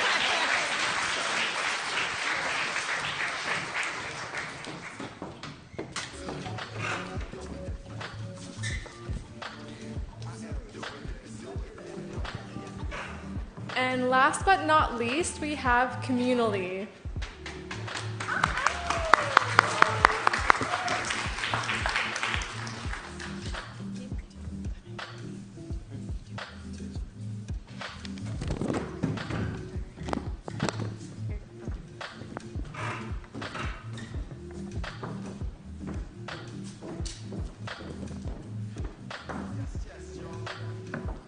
Good evening, everyone. We are Communally. With Toronto's housing vacancy rates hovering around 1.3% and Toronto's fluctuating market rate rents now being nowhere near affordable for huge portions of Toronto's hugely diverse population, housing has become a crisis in our city. All of you would not be in this room if you did not share the concern that this issue threatens the present and future livability of Toronto. For young renters in particular, living in vibrant, safe, and connected communities is just as important as finding affordable rents. Over 50% of young renters would consider leaving the city to find a better housing situation. As of 2018, municipal and provincial legislation has permitted the construction of secondary living suites on existing properties in the Toronto and East York area. This allows homeowners to build investment properties on their own land, all the while encouraging gentle densification of neighborhoods in the 295 kilometers of underutilized laneways throughout the entire city. Despite 91% of survey respondents being receptive to having laneway housing in their community, there remains an informational gap in incentivizing homeowners to invest in these suites and their neighborhood's future. Communally has asked ourselves, what would serve as a catalyst to developing a culture of laneway housing in Toronto? To address this gap, we will create an interactive web map that allows homeowners in Toronto to view whether or not their property meets criteria for laneway housing development. Homeowners will be able to type in their address, and properties will display varying colors depending on eligibility levels. By clicking on their property, a pop-up menu will show simplified information on the next steps to building a laneway suite. This includes relevant policies and permit application processes provided in plain language, as well as connecting users to potential property developers. We'll not only provide a checklist, but will help you check the boxes. This is a user-friendly tool that enables homeowners to navigate the convoluted landscape surrounding laneway housing development in the city. This increases the opportunities to bridge the gap between idea and action. So Toronto currently has several companies that specialize in laneway housing, design, and construction with prototypes made to fit existing properties. On our map, we will connect homeowners with property developers that have laneway designs that meet the specific requirements and needs that they need for their specific lots. So this includes lot size, parking, accessibility needs, preferred design, and etc. So essentially, we want to streamline the initiation and development process.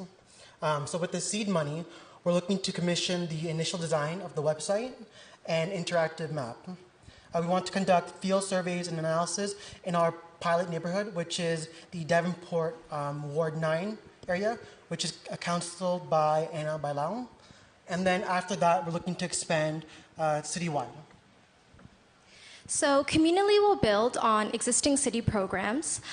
These programs include a $50,000 forgiveness loan granted to homeowners who rent out their secondary unit at the Toronto affordable housing market rate for 15 years.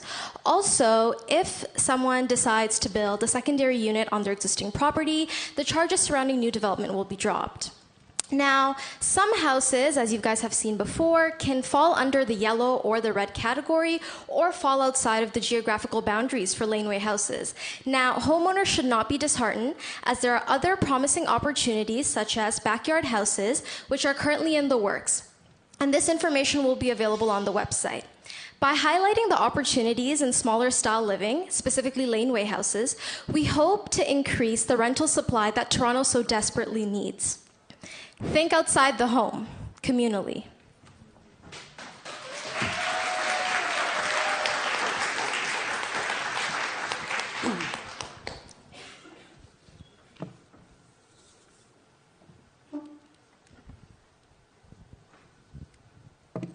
Thank you.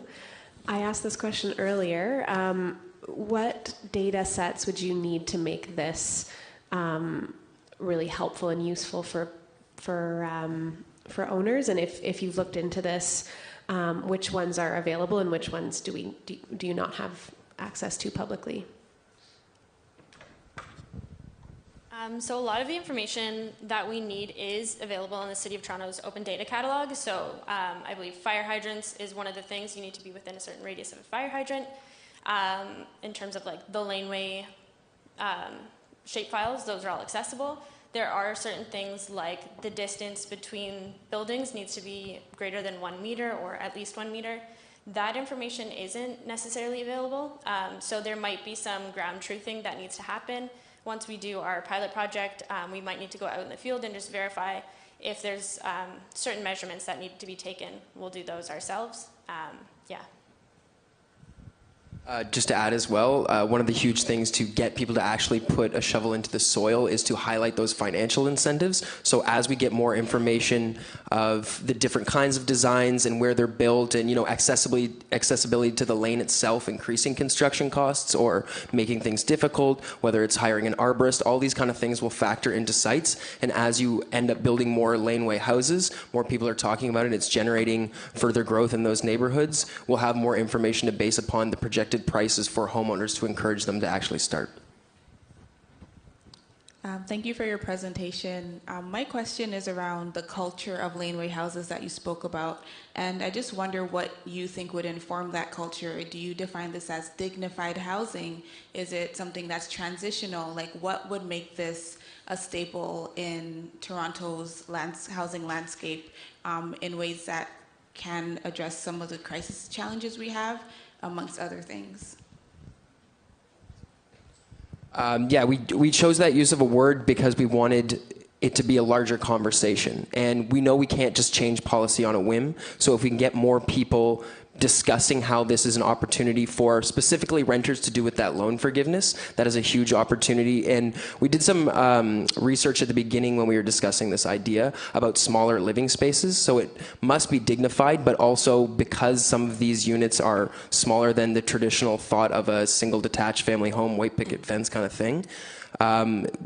There's oftentimes a younger audience that fits into that, and that appeals to the youth that we're trying to get housed and that are very underhoused in the city. Just to add into that as well, The whole idea is we're pretty much reutilizing underutilized space. And in addition to that, these are small, compact homes. They pretty much are a smaller version of regular size house. So you have all the amenities, all the services that a regular house would have. In many cases, these are actually bigger than some of the small condominiums or apartments that are being developed downtown. I have a question for you that may very well be something you haven't talked about. So if you don't have an answer, consider it a suggestion for a thing to think about. But with pieces of technology like this, especially as things like policy change or the context changes, it's really important not to just build the technology, but to also think about maintaining and keeping it alive and evolving with the reality that it's in.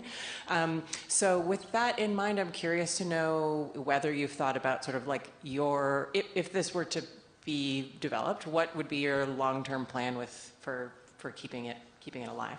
So this is a question about the sustainability of the website, essentially, right? So we actually did thought about this, and part of our solution includes including the designs for different existing companies which have already these modular houses designed for specifically these laneway properties. One of the preconditions we might add to them for them to actually put the design on our website is the website maintenance cost. So our very brief survey, the most pessimistic estimate I think is around $100 per month. And for a development company with developments coming in, that should be a very reasonable thing to charge them. I have one question again, and I think it has to do with the data sets, but around something that's probably more macro in terms of I don't know the word to say, but in terms of like what is considered eligible space versus non-eligible and in between, are there measures for like some sustainability in that? Like, are these communities like eligible in terms of being potential district energy sites, system sites and stuff like that? Like, what is the long-term sustainability of these ideas? I'm thinking about spaces like City Place that has a lot of development, but every summer they have a blackout. So, like, what is the consequence of building intensely or gently, however you want to frame this, but in ways that kind of support, sustainability efforts that the city has to also achieve? As I understand it, because they're connected to city grids and because it's happening so slowly, it's not going to be a massive development that requires new infrastructure. That's one aspect, so there's no sort of major concern there. But a lot of the designs that are being put forward by these development companies are sustainable designs. They're sort of like going for LEED standards or going for sort of passive house design. Anyone else want to speak? Maybe I could ask for a bit of clarification for that question. Are you concerned about the potential load that it imparts on the existing communities, like infrastructure and perhaps like the electricity wattage that's available to like per land lot? And stormwater and like concretization, furthering that in some spaces that need more green space in order to capture, all the rain and stuff like that. Right. So I don't think we have thought that much in detail about. Actually, we do have information on that. So, for example, for green spacing, right now in Toronto we have the residential zoning bylaws, which pretty much dictates how much green space that you can have. So one of the issues a lot of the housings are which makes them disqualified, is if they build a new secondary suite, they're disqualified because they don't have the green space. So what a lot of people are doing is they're applying for a variance approval, which allows them to build a greenhouse on top of the building, which will take in the water. In addition to that, there's also the addition of having solar panels into those. But mostly focusing on the green space is the addition of having, what's it called? Green roofs, yeah. And in a lot of cases, these sites would also be replacing existing garages, so it wouldn't be taking away any green space, it would just be replacing an existing building with one that provides housing. Because just side information for everyone here, currently this is only allowed in the Toronto and East York district, which is pretty much the core of Toronto, essentially where there's lack of space, but we're just reutilizing what we already have and building upon that in developed neighborhoods. So I know our time must be up, so this is more of a comment than a question, is that if one were to pursue this approach, I would suggest that, first of all, there are two things. There's an interesting inversion to look at the laneway typologies as it moves the empty nesters, let's say, from the house to the laneway development. And there is precedent for this, by the way, so that in fact it opens other opportunities for the house on the major avenues and doesn't produce kind of a caste system as well, which has the possibility of doing like owners and renters, renters in the back, owners in the front. The other thing is that if this were to develop broadly, one would want to, I think, pursue the variances to eliminate some of like side yard setbacks and such, because they're quite onerous. It's a dense model, all of the 1 meter setbacks that you're referring to. That also would help reduce the envelope for the building for passive strategies and things like this. I mean, so it is an interesting proposal. There is a question about density, but I appreciate the detail that you've kind of brought to the table. Thank you.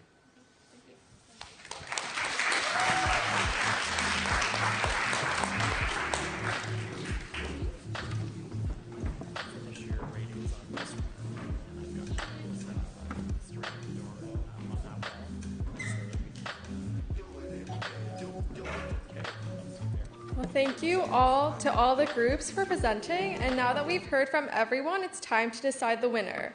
Christina will explain how the voting process will work.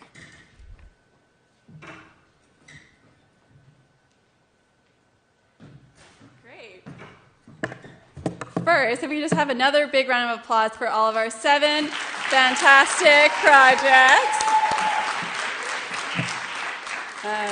I get the pleasure of working with all these wonderful individuals as they map out their ideas from a sticky note to what you see on this stage. And I'm always blown away when we were talking about housing. I think we automatically think, oh, it's affordability, it's so expensive. But I'm always just so honored to see everyone's underlying passion for Toronto come out, and also this narrative of just building community and building our social networks that really underpin a lot of these projects' ideas.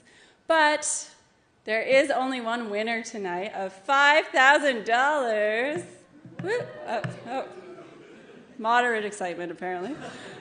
So I will just explain the voting process. So our project teams each have a cocktail table at the back with their name and a silver bucket that Timo's holding up. So teams, once I'm done explaining, you'll go stand around your bucket. Judges, you will finish filling out your scorecards and then follow Robert. Where'd he go? Somewhere. We'll find Robert. We're going to send you outside so we can deliberate. And then audience, you also have an important say in who is the winner of this $5,000. So Michelle and Hazen at the back will be handing out to each of you 3 tokens. And you get to vote with these. So you have 3 votes. You can put them 1 per team. You can put all 3 in one bucket. You can split them up however you want. But please vote for the project you feel you'd like to win the $5,000. Or if you want 3, you can split it up that way. This is also a time to connect, chat with teams. If you have further ideas, questions, any feedback for them, now's the time. And I do request that we vote within the first 5 minutes, and then we'll tally up and come back on stage and announce the winner. So with that said, teams, if you want to go stand by your chairs, and then audience, just make sure you get your tokens. Amazing.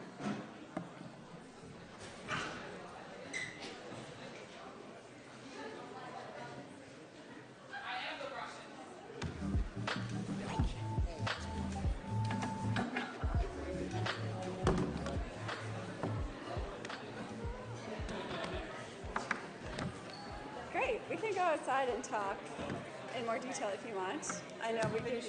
I know. No. Oh, Dad.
you to give feedback that way.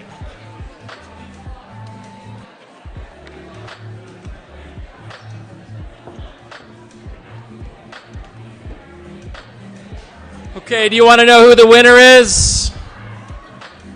Grab a seat.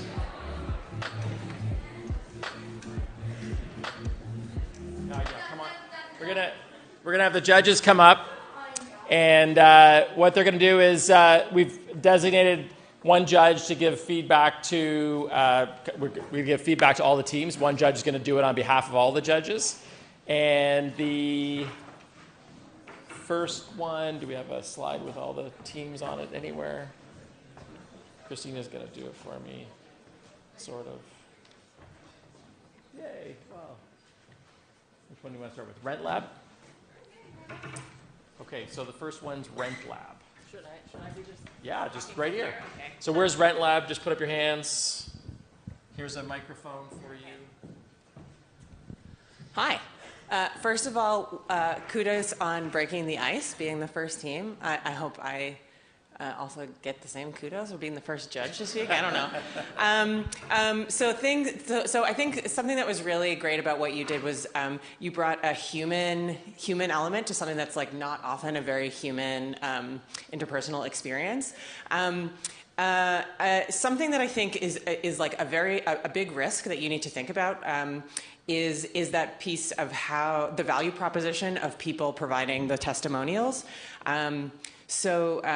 Thinking and like that's a really big and when I say risk, I mean it's like the success of your project depends on people doing that. So I think give a lot of thought to how you'll validate that assumption, how you'll test and how you'll validate that assumption, and how you'll improve the value prop for those people. And I'd say like if you want to continue working on this, whether you win tonight or not. This is maybe obvious based on where I work, but there's a great organization called Civic Tech Toronto, which is a community. Oh, okay.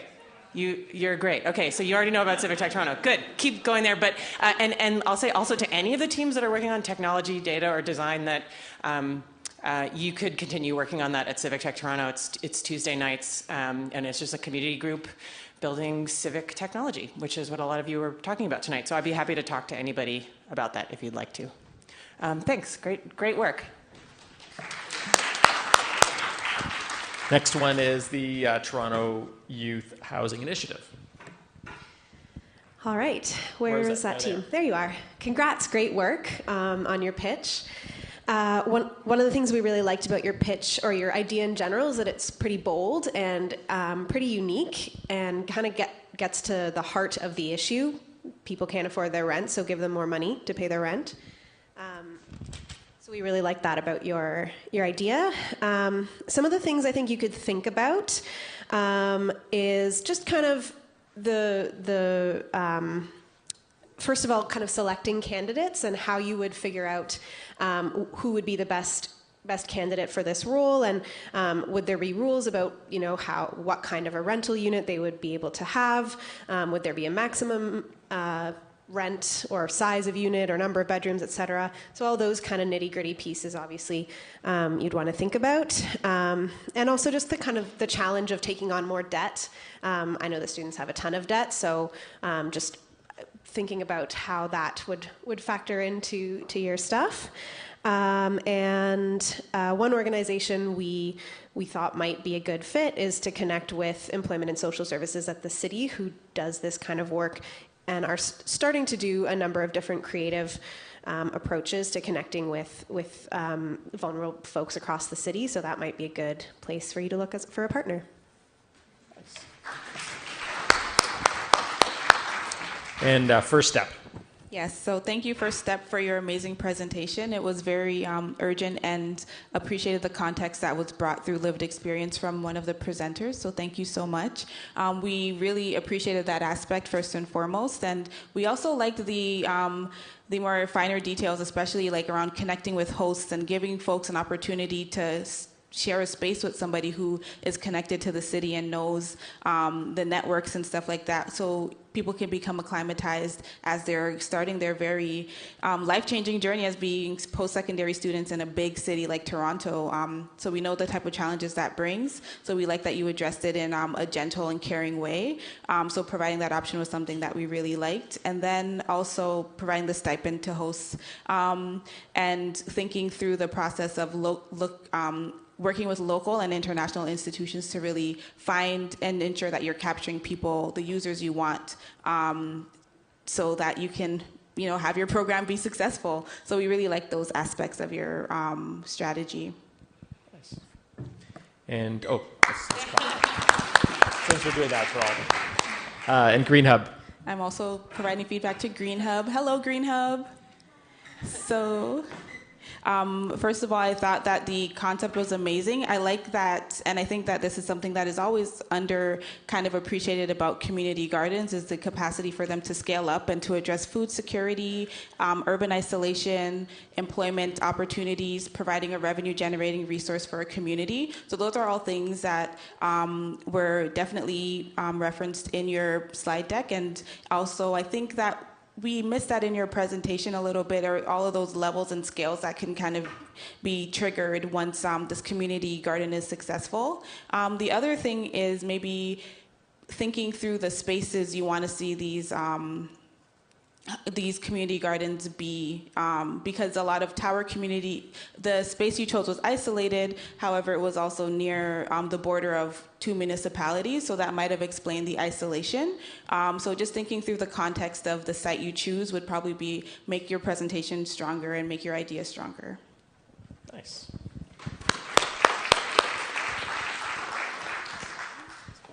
Youth in my backyard. Hi, congratulations.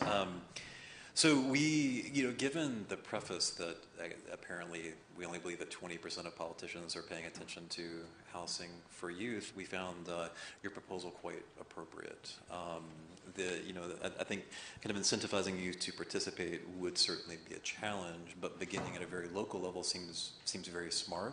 We also recognize that you've identified some individuals. It would require some very key individuals who are very connected to help facilitate likely a group that would otherwise be very challenged making those connections.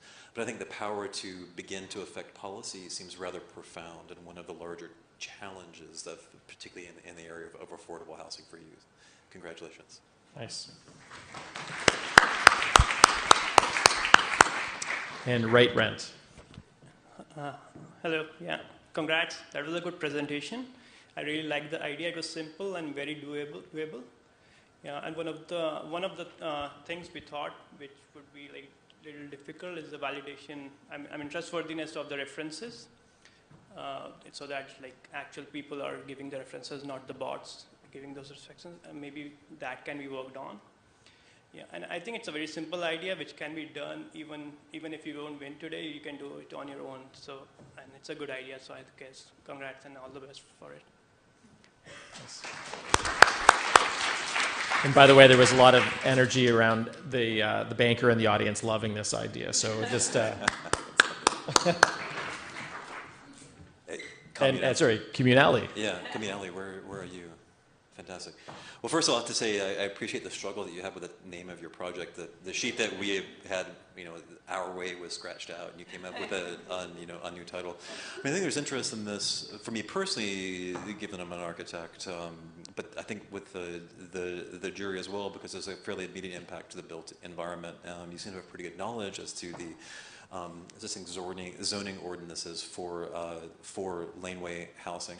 And, although I think that there are some issues with the kind of a low-density approach to what is maybe a better serve as a high-density problem for housing in the city, I think one of the more interesting challenges that you're proposing is by looking at the broad picture, if laneway housing was to be deployed, is that it could, in fact, other modes of planning and morphologies within the city, within the residential neighborhood. So rather, right now it's admittedly correct that you're looking at all of the inherent limitations that are placed on laneway housing, but it could also lead to rethinking the fabric that is currently constituting these very large swaths of the city, which I think could produce various multimodal types of housing that aren't just the single small laneway housing as well. Nice. Right. Thank you.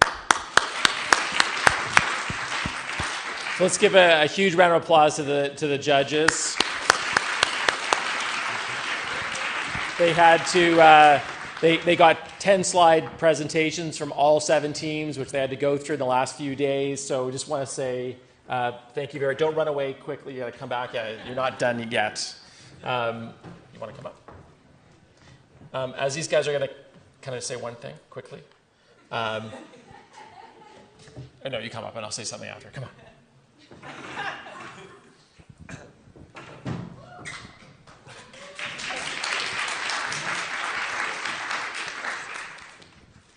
So we'll be announcing the winners shortly, but first, again, just want to say a few words. Thank you to all our community partners, mentors, judges, participants that made Future City Builders Toronto a truly unique experience. As well as thank you again to RBC Future Launch, Future Cities Canada, and Evergreen for your cross-Canada support.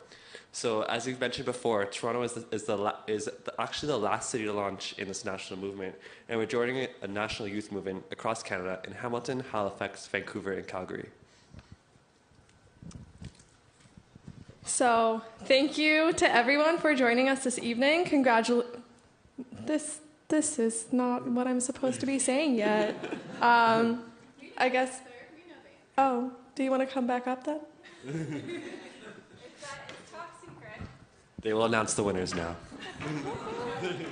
Okay, it's so top secret I wrote it in this notebook.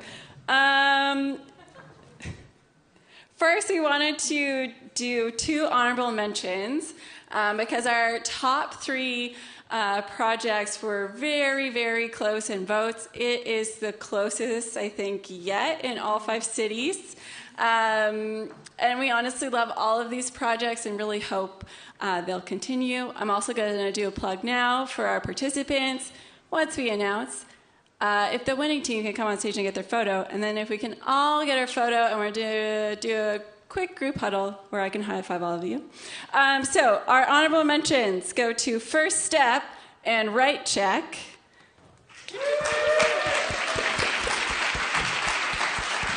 And you're all winners in our books. Christina and I are so impressed with how long you've come in just 6 weeks. And this is a plug-in for the audience. If you're here to support them tonight, I hope that you talk to them and you actually take their projects into consideration and help advance their solutions, their ideas. Imagine what they could do if you gave them more time and more money. They did this on the side of their desks, juggling 15 jobs, as you've heard, juggling so many different challenges, and they did this in 6 weeks, so we're very, very proud of everyone. So, without further ado, let's get a drum roll. The winner is Communally! All right. So, if all of you can come on stage, we have this lovely poster of City Hall for you. As a keepsake.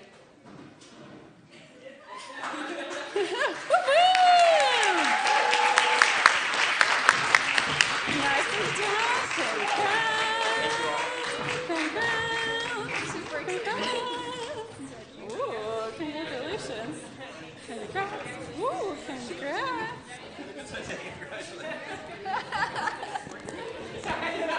Good game. All right. I'm going to give you this. This is for your photo op. And that wraps it up. Oh, well, we'll take pictures.